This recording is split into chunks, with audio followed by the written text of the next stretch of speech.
Hey, folks, this is Matt Miller, and I want to welcome you back to the Ditch That Textbook Digital Summit, where we are all about talking about technology and good pedagogy and just all sorts of these great topics that I know that you guys are going to love. And we have a pretty important one today.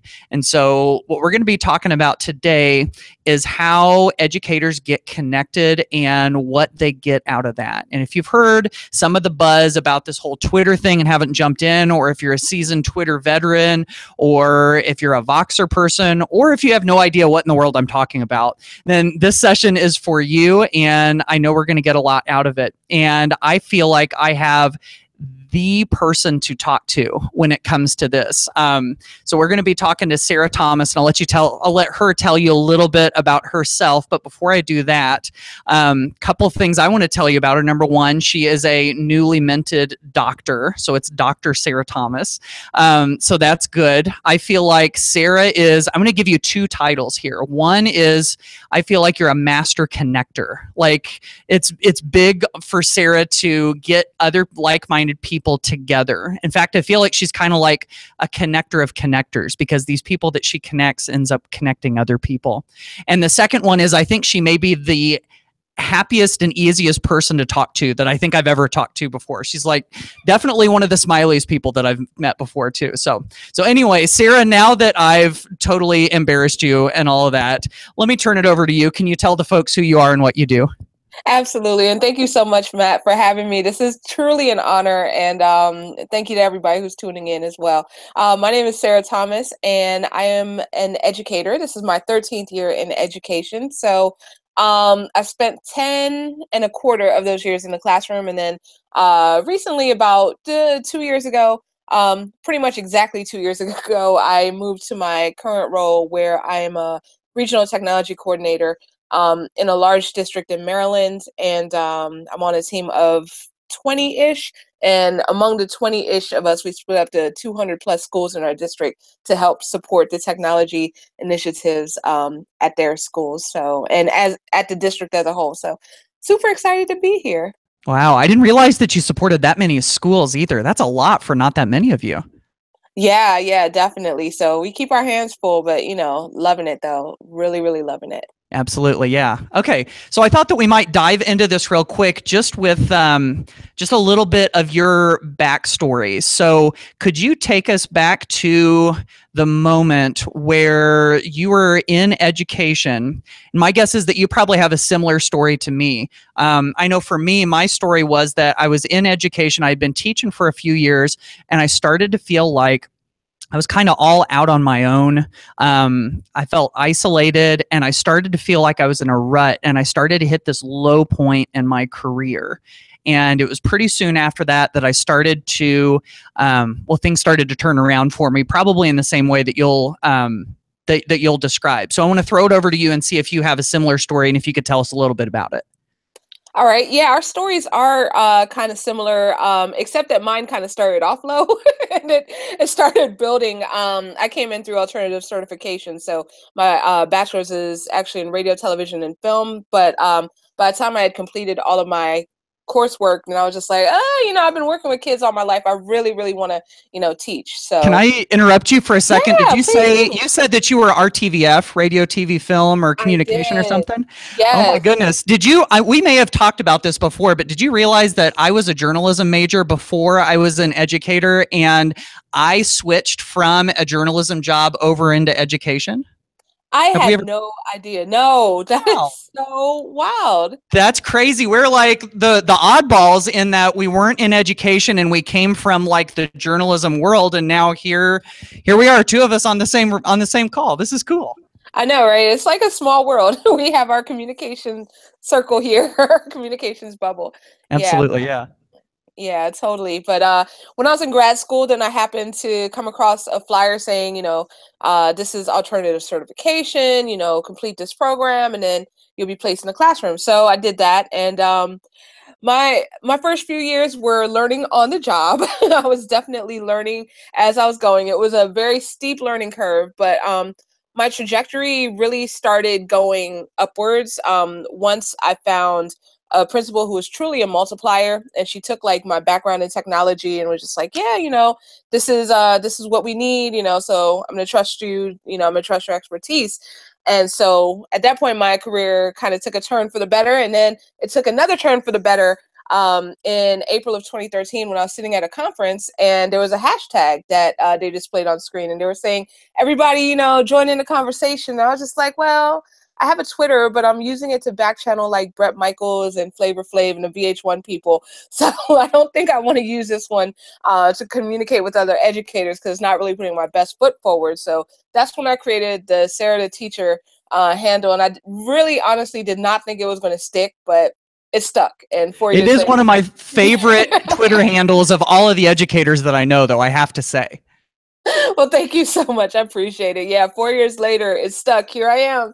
So Sarah the Teacher. And just from there, you know, just connecting with amazing people, then that was like definitely the second upward like spike in my career. And it's still going up. So Yeah. So and that's funny because I was sort of in a similar position. I'd been teaching for a few years, and you know, like I mentioned earlier, I kind of felt like I was isolated and stuck on an island. I was the only world languages teacher in my entire district. So I was like the department, the entire world languages department. And so I didn't have any colleagues to bounce ideas off of or share with. I didn't have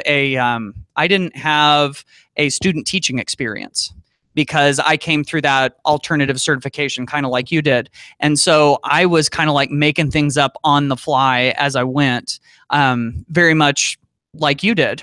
And I would go to a conference maybe once or twice a year, and it was like this huge breath of fresh air. And I just soaked everything up. And it was probably about 2013 for me also when I went to a conference and I started to see that that hashtag, that conference hashtag.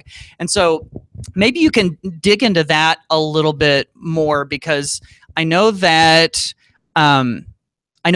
people probably have heard a lot about, oh, you've got to get on Twitter. Oh, Twitter is such a big deal. And by the way, if you're watching this video, this whole video isn't going to be just about Twitter. But maybe you can tell us some of the tangible things that started to happen once you started to dip your toes into the Twitter waters and get connected to some other people. Definitely. So I can say from that moment when I created my account and just started tweeting with people, then I mean it was almost instantaneous. Like I remember first there was like this huge fear of missing out. I wanted to be everywhere and see everything that everyone was tweeting, and I was like on there like all day. And then the next thing that happened was that I found out about Twitter chats. So this was maybe about a week in after I had like started following some people, because I was trying to follow as many people as I could. But about a week in, I started seeing Twitter chats. Somebody was using a hashtag, and it was this conversation. I was just like, okay, you know, it's okay if I join you guys. And I asked this question using the hashtag, and I think that chat was Sat Chat, where there's like 400, you know, tweets per second. So nobody really saw it. Yeah, Sat Chat is kind of fast and furious, isn't it? Yes, totally fast and furious. So I was just like, okay, you know, they might not want me in here. So I like kind of gave up that day. But then the next day I saw Sun Chat, and I was just like, hey guys, can I join you? And then somebody was like, sure, come on in. And I was just like, okay. So I saw the format, I saw the question and answer. I was just like, this is really cool. For that one, I don't know if they had a Q&A that day, but I started doing more, you know, once I found out that I didn't have to get permission to join, you know, I could just jump in. And, you know, and I started noticing the format, and I thought that it was a really cool way to enhance my learning experience. So with the Twitter chats, you know, that was just an amazing game changer. And then something else happened, but it looked like you're about to say something. So let me. Oh no, I was just gonna say, yeah, Twitter chats were huge for me, but I know for me also it was a lot of finding the right Twitter hashtag, because the hashtags are almost like these self-contained communities, aren't they? I mean, it's kind of like, you know, you've got hashtags. For if you're not familiar, hashtags are kind of like these searchable keywords almost on Twitter. And so whenever people start tweeting about, for me it was foreign language education or about using technology in the classroom or whatever, I started to find all of these people that were kind of like me. And then people that I could share thoughts with and bounce ideas off of and all of that, and that I could do it 24/7. And I was kind of amazed also that this gave me access to all of these people that I wouldn't have access to otherwise. Like, I know in the foreign language teaching world, there were some of the heavy hitters that were on Twitter, and I could tweet to them. And once they followed me, I could send them a direct message. I could send them kind of like a personal message, and they would message me back. And I remember feeling really starstruck about that, where I could get some of these people who I just respected so much, and I could ask them questions directly and everything. And it's this amazing pipeline for that. So, okay, throw it back to you. What were you about to say? All right. So the next thing that happened, I would not necessarily recommend this, but this is what I did. So, one day, I think it was still on SatChat, somebody had tweeted out a call for proposals for a conference, right? So this part I would recommend. So I saw that and I was just like, okay, well, let me fill that out. And so I filled out a call for proposals based on something I had started doing in my classroom. I kind of got down to basics, but I wasn't really like an expert at it or anything like that. But I filled it out. I was just like, all right, let me just see what happens. So I filled it out. They accepted it. And this was like 4 states away from me. And I had like never, I had never like gone anywhere by myself before. So I remember like just a nail biting hesitation. Do I go? Do I not go? Do I cancel? All the way up until that. And then my family was just like, we'll go with you. Just do it. So I did it. And I'm glad I did, because that was probably like a changing moment in my life. Like that was a moment that changed everything. Because once I did the first one, then after that, I started searching for a call for proposals. This is what I wouldn't recommend. I started searching for a call for proposals, and every single one I found, I would apply. And I ended up going crazy, conference crazy, and just as many as I could afford, time, money wise, I went to go present. And I mean, that's good to do in reason, but definitely know your limits. And that's one thing I did not know. Yeah. I know how that feels. I kind of did the same thing where, I got kind of excited about sharing what I was doing in the classroom with other people. And then it just seemed logical to try, because you probably had one of these moments too, where I would go to a conference and I'd be sitting in a session and I'm looking at that person, never having presented before, and I'm going, I could do that. You have one of those moments where you're going, yeah, I could do some version of that at least, and not be horrible at it. So, I can totally sympathize with where you were coming from there. So, okay, so let's kind of back the train up a little bit on this whole Twitter thing. So, because I know that a lot of the people that are watching probably are familiar with using Twitter to get connected, but we've probably got some that are still totally brand new to this. And I apologize if Sarah and I sound like we're speaking a foreign language when we talk about Twitter, because, when you've got your hashtags and you've got your usernames with the at the front and all of that stuff, it can look kind of like gobbledygook, and it's hard to make sense of. So, so Sarah, instead of just like giving us a pitch for what Twitter is and how it's used, why don't you make a case for, okay, pretend like I am a teacher who doesn't use Twitter and I'm a little bit skeptical about it, and you're making your best pitch for me to give it a shot. What do you say? Okay, so I'm not the best saleswoman in the world, but That's okay. That's okay. Okay, so what's your biggest concern right now? Like, when it comes to your own teaching, like what's your biggest stuck point? Let's see. So if this was me back then, I would say that I feel like I keep doing the same thing over and over again, and that I can always use ideas, like good practical ideas that I can use in my classroom. Absolutely. Well, a great way to learn about these other ideas is from other educators, and they are freely available. People share what they're doing. So they share the great things that they're doing in their classroom that can help give you some ideas. In addition, you can share your own ideas as well. And, these people that you'll connect with, they can help you to refine your ideas, because just like a diamond, how you can shine it with all of these different great ideas, then that is kind of what Twitter is like, where you get all of these perspectives, and what's good becomes better, and what's better becomes great. So definitely check it out. Yeah. Okay. So you kind of got me there. I could see the benefit there.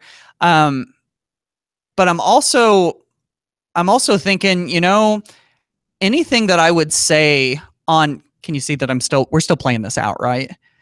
Yeah, yeah. Okay. She Yeah, she had her totally, mute totally. on, but yeah. Yeah. Okay. So yeah, so I just feel like anything that I would say in social media is something that people have already said. I don't feel like I have any new ideas, and I also don't feel like I have anything remarkable to share. I mean, I'm just doing the same thing everybody else is doing? I hear that a lot, but the thing about it is that it's coming from you, and there's only one you. So you're going to see something in a way that not everyone else is going to see. So definitely put your own spin on it, and that's definitely a great thing that you can do to definitely share your ideas and help people be inspired by your brilliance. I like that. I never thought of it that way. But here's another issue. Yeah, see what I'm doing to poor Sarah. She said she wasn't much of a salesperson. I'm totally putting her on the spot with all of these hard questions. Okay, so all right, so I'm okay with that. I can see that, but I mean, Twitter seems almost like this whole other language. I mean, I look at tweets and they don't seem to make any sense, and it just seems like another thing. There's so many things, and I just don't have room on my plate for anything else. What do you think about that? It's kind of like a sponge, right? If you think about a sponge, then it will expand or shrink based on what it absorbs. So when you think of your time, your free time that you have available, Twitter can actually help you save time, because how much time you spend looking for different things online, where you can just send out a tweet and say, hey, I need X, Y, and Z, and people will respond instantaneously. So that can save you a bunch of time. And in addition to that, then you can give it as much time. See, I'm trying to be the You're doing salesperson. great. You just keep going. Well, thank you. Yeah, and it's as much time as you can give it. So if you don't have a lot of time, I would just recommend starting with maybe even 5 minutes, and see what you can do in that 5 minutes. When you just look up a hashtag, see what kind of information is available on that hashtag. And then, once you have more time, then maybe, get a little further into it. Maybe try out a Twitter chat. There's some slow ones that are 15 minutes long. So definitely giving those a shot would be what I would recommend. Ooh, that was good. Very good. Thank you. Okay, can I Thank you. switch back to being me now? Is that Yeah, okay? yeah, yeah. Go Yeah, for okay. it. All right, good. Okay. Because I wanted to touch on something that you just said too. Because you said, what if you just give it like 5 minutes? And one thing that I've always thought when it comes to using social media as an educator is that we can fit it in a lot of times into the spaces in between what we already do. My favorite example of that is commercials on TV. I mean, if anybody watches real TV anymore with real commercials, I don't know, because if you watch if you watch network TV online, they make it really hard to skip the commercials anymore. So, but if you've got commercials, I always feel like if you've got 5 minutes or 3 minutes or whatever, it's so easy to pick up your phone and open up the Twitter app and just kind of flick through and just sort of scroll. And so if you're following great people, that's one of the keys, I think, to Twitter. And Sarah, maybe you can touch on that. If you're following great people, and you continually follow more and more people that are like you, then your feed is going to start to reflect that and is going to show you the kinds of stuff that you're looking for. So I kind of feel like Twitter is almost like it's almost like a custom created magazine that is updated like every moment, and you can flip through it and look at it whenever you want. So, yeah. So anyway, I love that you mentioned that. So, Totally. Well, I uh, appreciate it. Yeah. So, okay. So, let's get down to some of the nuts and bolts of this whole Twitter thing. If somebody is newer to this, what would you suggest that their first steps would be?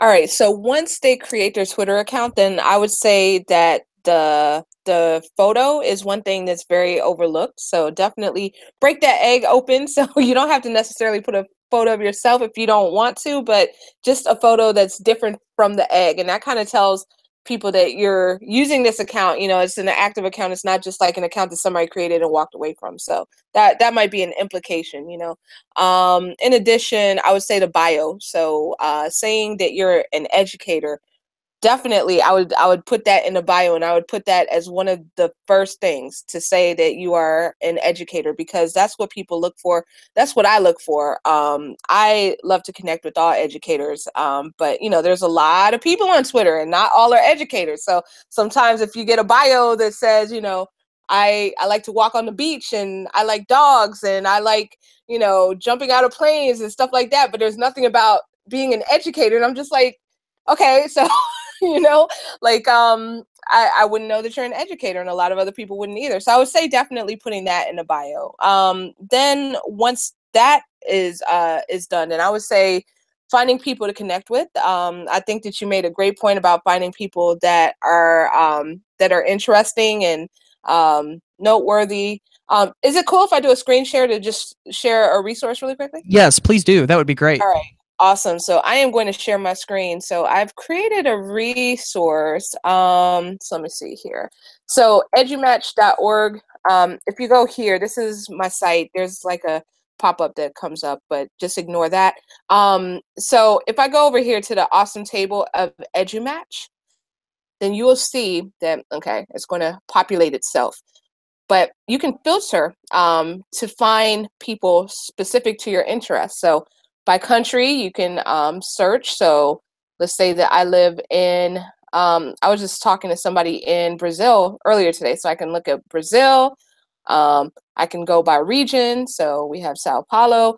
Or if I don't want to do country, then I could look up favorite hashtags, area of interest, or just do a search. And so let's say that I'm looking for someone who is into makerspace. Okay, so makerspace. I type that in. I'll see that there are 35 people who have filled out a form saying that they're into makerspace, and I can connect with them all here. And they have, you don't have to be shy or anything like that, because they have all willingly signed up to be part of this forum to connect with other people. So yeah, so you can filter it again by, let me see, if we're here in the US or anywhere really, you can also go by state. So I live in Virginia, and I can find the 23 other people who live in Virginia. So pretty cool resource to just kind of connect with other folks. And if you want to be part of this database, all you have to do is click this button that says sign up, and it'll take you over here to the Google form. And you just put a little bit of information about you, and you are placed in that database, as well as you'll be featured on Twitter. So through the EduMatch account. So just wanted to share that with your viewing audience. Yeah, that's great. And this obviously is not like an exhaustive list of all of the educators on there, but this is, I think it's a really good place to start, because these are people who are self-identified as people who want to help other people, I think. And so I think that's a really good place to go. So we'll make sure that we get a link. If you're watching the Digital Summit on the website, then you just scroll down below the video and there'll be a link to that. If you're watching it on YouTube, of course, you can go to ditchsummit.com and go find Sarah's page, and we'll have the link there so that you can go get that very easily. So, all right. Well, I think those are some really good places to start. So let's switch away from Twitter for just a moment, because Twitter it's probably my favorite way to get connected to other people. And it sort of shows you how small the world really is, I know once you get started on it, you start to make these like Twitter friendships, these Twitter relationships where you know people and you've tweeted with them and you're familiar with their names. And then you meet them in person, face to face for the first time. And it's like, you feel like you've known them for years because you kind of have through Twitter, but you never actually met them. And so you end up hugging random people that you've never met before in person. Anyway, that's just a little side note about Twitter. But I wanted to switch gears a little bit to a different way that I think educators get connected to each other. It's so important. I still so think that this is a really important topic because it's kind of like that saying, the smartest person in the room is the room. You know, whenever we have all of our collective wisdom all pooled together, we're so much better than if we try to do things on our own. And I know one way that a lot of educators love to connect with each other and share ideas and get new ideas and discuss things that they have bouncing around in their brain is Voxer. Now, I know Sarah is a huge Voxer fan. I'm still a little bit on the fence. I use it some. I'm not as into it as she is. I'm totally into Twitter. But I wanted to have Sarah talk about Voxer because you'll be able to feel the love that she has kind of like oozing out of her as she talks. So Sarah, could you tell them briefly about just what Voxer is and what makes it special? Oh, totally. Voxer is totally my jam. So just like you say, I'm going to ooze the Voxer love. So Voxer is available on the web, on iOS, on Android, and pretty much it's a walkie-talkie type platform. So I don't know if I'm dating myself by saying this, but around the turn of the century, then there used to be the Nextel phones that went chirp, chirp, and then people would say, "Where you at?" And they'd respond, they'd like click the little side button, "Oh, I'm at the mall, blah blah blah," right? Those things were so obnoxious when people would turn the volume all the way up and you'd hear it across the room in a restaurant or something. Oh my goodness, yes. I'm so glad that those days are gone. but Voxer's like that, except 50 million times less annoying. So pretty much what you can do with Voxer is that it's like a walkie-talkie. However, it records. So this helps to break down the walls of like time zones, I should say, because people can listen to it whenever, and you can have groups on there of up to 500 people. So it's really, really cool. There's a lot of educators who have started creating their own groups based on different subjects. So there's a list for that. I'll also share that with you, Matt, in case you wanted to put that on the page as well. Yeah. The thing that I love about Voxer, I love the idea of Voxer. I'm just still trying to wrap my brain around it. But one of the things that I love about it is that you can have one-on-one conversations with your voice. And I don't know about you, but I feel like whenever you communicate through Twitter or email or whatever, you see the text, but you don't hear somebody's voice. And there's a lot that you can hear through a voice. You can hear emotion and passion, and you can hear I don't know, there's just a lot that you get out of that you don't get otherwise, that I know that you can get through Voxer. And you can have one-on-one conversations. You can do small groups. Sarah said that you can go all the way up to as many as 500 people in a group, but I don't know any groups that are like that big. That would be really hard to manage. Oh, you do? Really? Okay. Yeah, EduMatch, we actually have 2 rooms because the first room hit 500 back in February. Oh my goodness, I didn't realize that. Wow.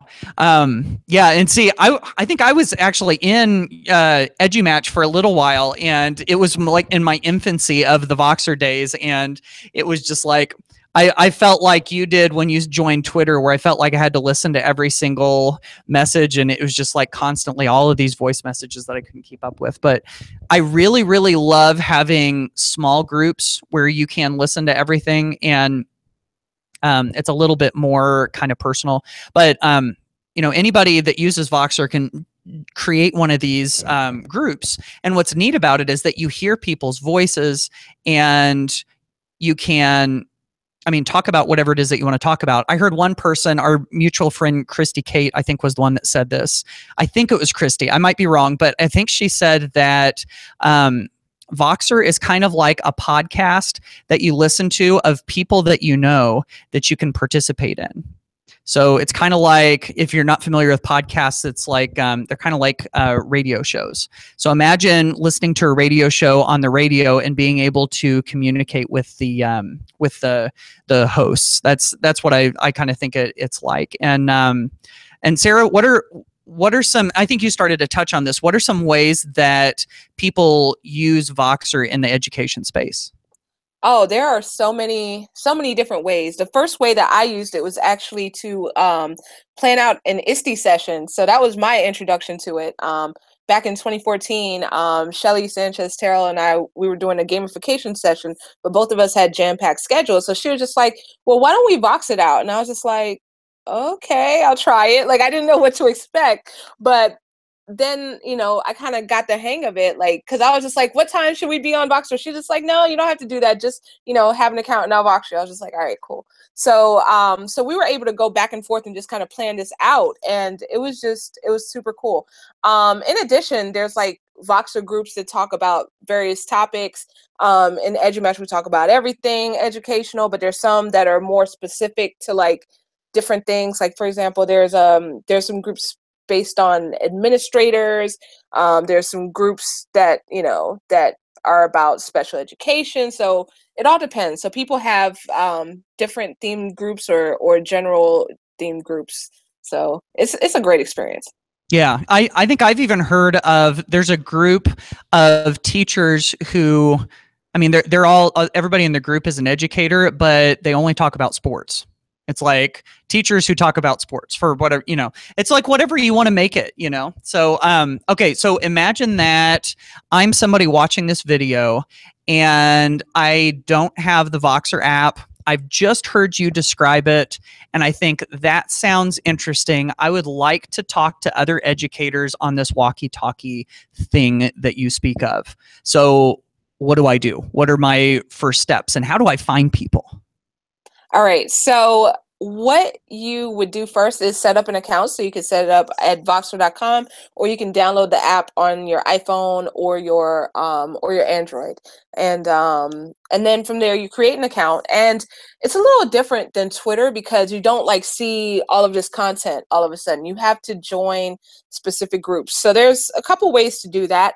One way would be that if you know someone who's in a group, they can add you, or they may have shared the link to their group. So mind if I screen share one more time? All right, sweet. So I'm going to screen share this. This is a different resource. This is not on the EduMatch site. This is actually another pet project, the Ed Squad. So here's a list of Voxer groups that Heather Gott, Karen Corbell, Annabelle Pacheco, and myself kind of created and managed. But here, there's a list of different groups, and all you have to do is find the group that you want to be part of. Some of them are active, some of them are not. These were all pretty active by summertime, but some of them have kind of shut down a little bit. But all you have to do is click on the group that you want to join, and it'll drop you right in there. So I would recommend doing this from the web version. So just logging in on the web, and you would find the group that you want. Again, it's an awesome table, so you can kind of filter through for different topics. So like blogging, you can find that this group is about, talks about blogging. They're based out in California. And you can just like click on this and, so that's one way to find groups. So besides already knowing somebody in the group, then those would be my ways, my recommended ways to get added to groups. Okay. I want to ask you this question probably as much for myself as for anybody else. This is kind of a selfish one, but I am, if I'm wanting to dip my toes into the Voxer waters a little bit more, how would you suggest, I know everybody's probably kind of different, but how would you suggest that I add groups? So if I find some groups on there, would you suggest that I add maybe one or two or several, or that I should ask people before? Or do you have any advice on any of that stuff?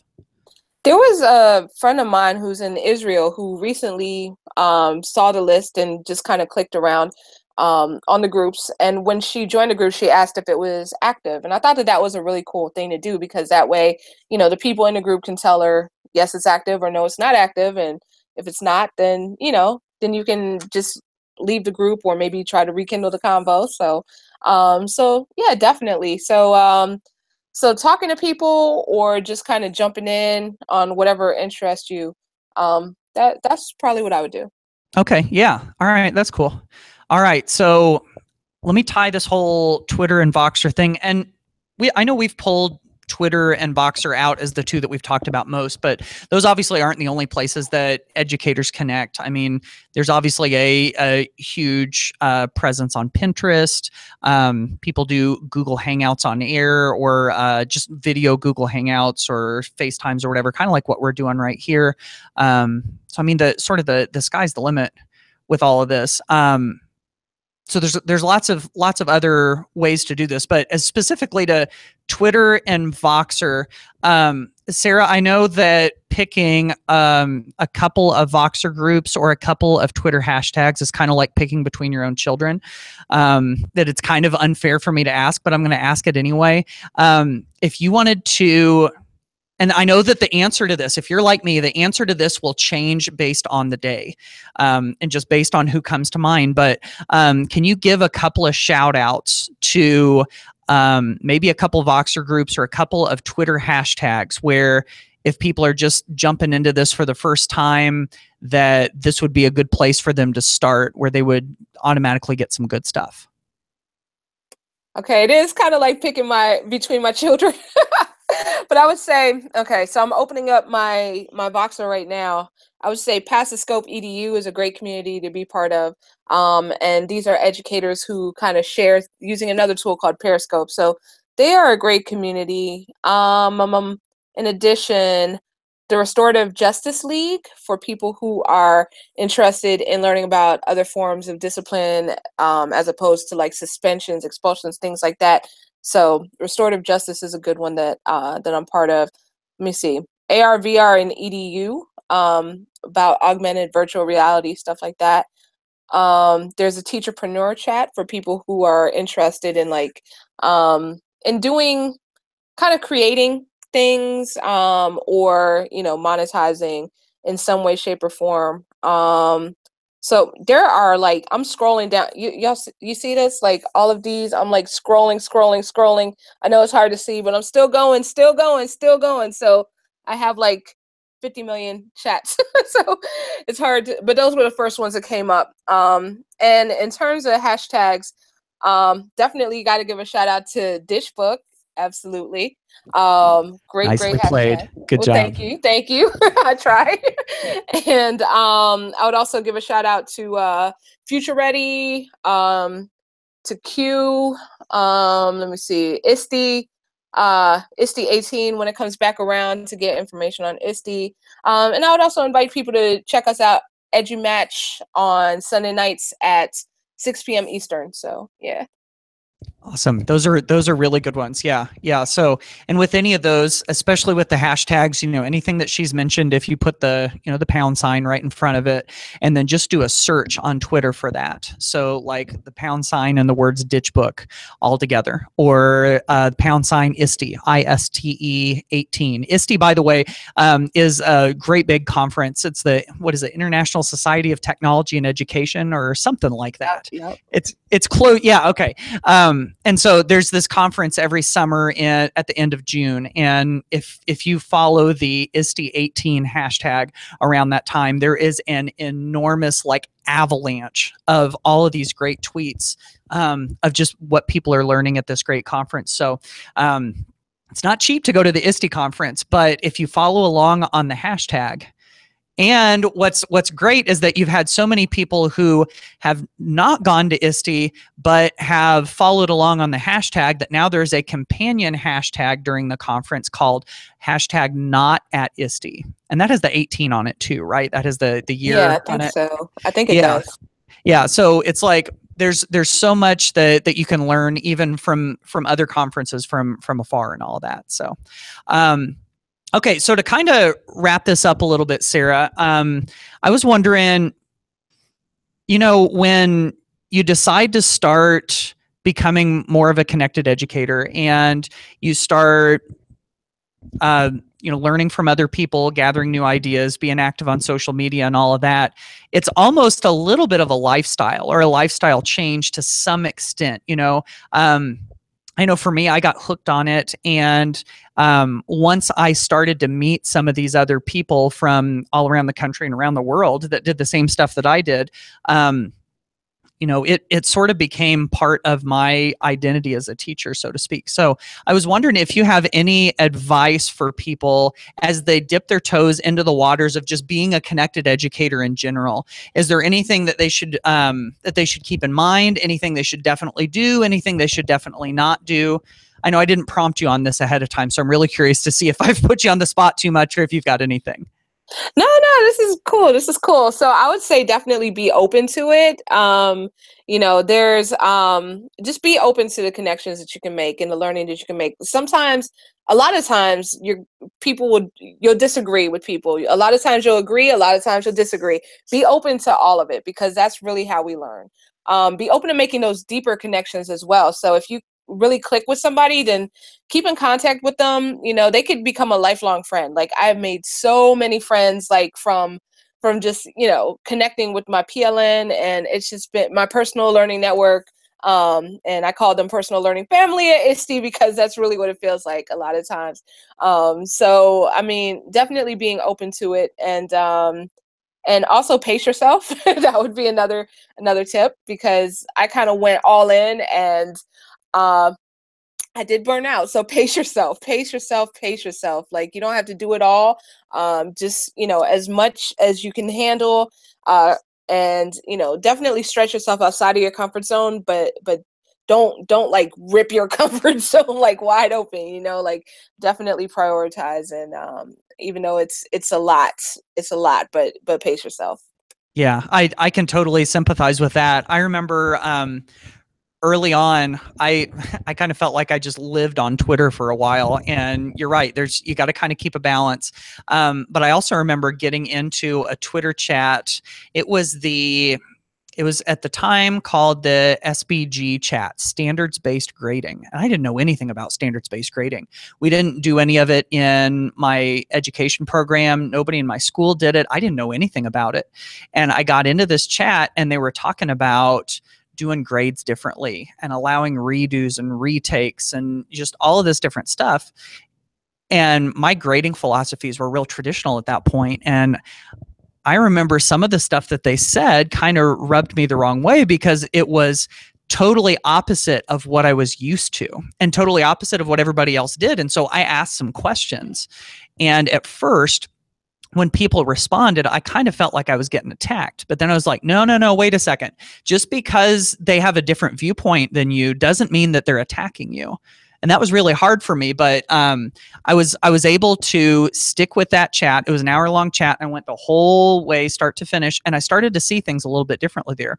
And that isn't one that I would have chosen to do, but because I happened to be on Twitter and I saw that there was this chat going on, I just jumped in and I learned a lot. And honestly, from that chat, from the moment that that chat happened, I have changed in the way that I see grading, because I sat in on that chat and I followed it through to completion, even though it wasn't anything that, because even though I didn't think that I agreed with them, but then I realized afterwards that what they said made a whole lot of sense. So anyway, I'm glad that you brought that up. I don't know if you've got a similar story or anything else to add on all that, but I'm just glad that you brought that up. I thought that was really important. So thank you so much. I appreciate it. Yeah, I appreciate it. And I guess the only thing that I would add to that is that when you build those relationships and those connections, then that really opens you up a lot of times to have those conversations that normally people don't get into, like deep conversations. But when you do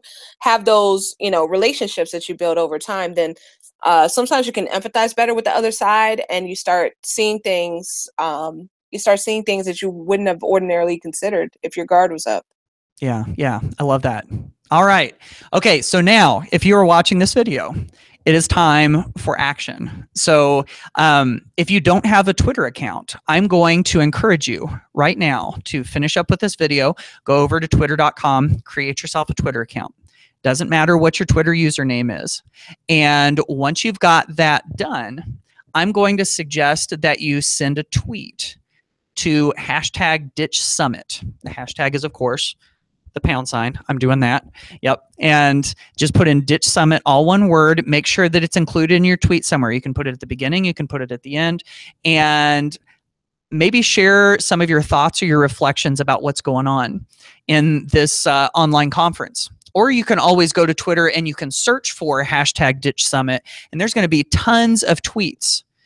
I can't say gonna be, because right now as we're recording it, it's in the future. But as you're watching it, it's in the present. And right now, in this moment, as you're watching this video, there are already lots of tweets out on the Ditch Summit hashtag about this conference, and probably about this session too.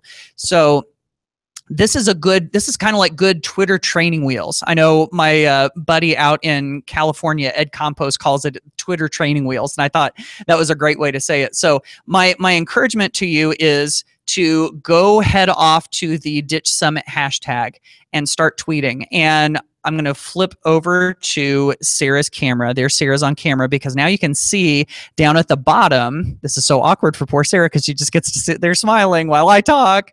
But at the bottom, you can see Sarah's Twitter username. It's Sarah Da teacher, and you can see how she spells it, which I think is still great. So make sure you include her username in that tweet. So if you're sort of newish to Twitter, this is your big moment right here.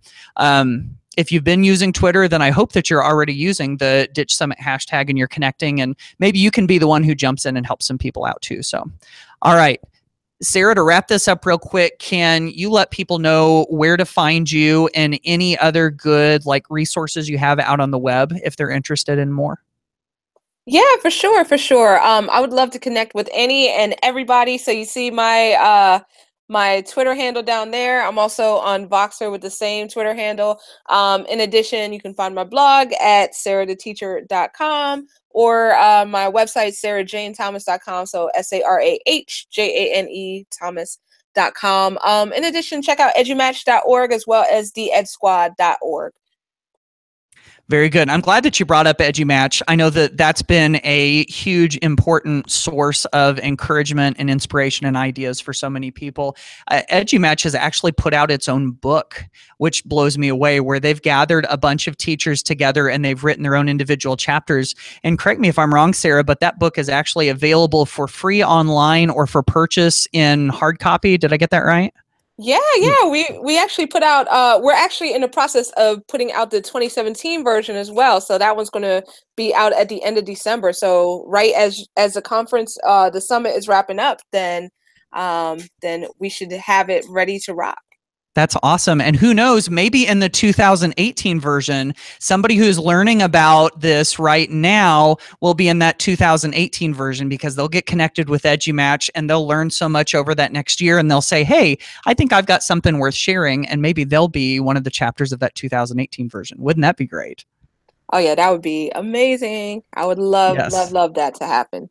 Oh, yes, me too. All right, Sarah, this has been wonderful. I knew it was going to be wonderful. Thank you so much for sharing your expertise and for just being there as a support and a resource for folks. And if you haven't tweeted to or connected with Sarah, then you're missing out. So again, thanks so much for being here. Thanks again, Sarah. And thank you for joining us for the Ditch That Textbook Digital Summit. Thank you, Matt. Thank you, everyone.